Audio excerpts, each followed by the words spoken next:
Така нареченото специално явно обвинителство е антиуставно и антидържавно. Така што тоа мораше веднаш да биде укинато. И тоа мораше да го направи Уставниот суд. Фактот дека Уставниот суд до сега не го направи, покажува дека нема храброст да почитува законите, македонските закони и македонскиот устав. Така што секако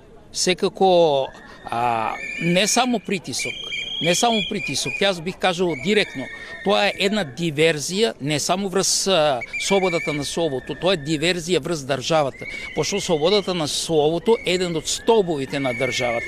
Ама, и пак ќе кажам, вина имаме и граѓаните, затоа што се гледа дека ние смирено протестираме, овие се терат како што сакат.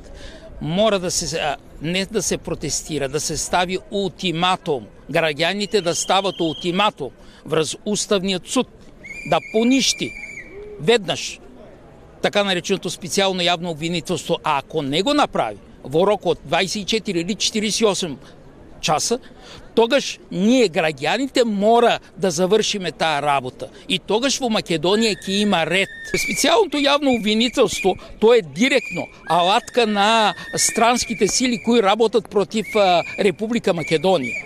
Тоа си е една американска алатка. Тоа е алатка на тие од Европската унија кои сакат да уништат македонската држава.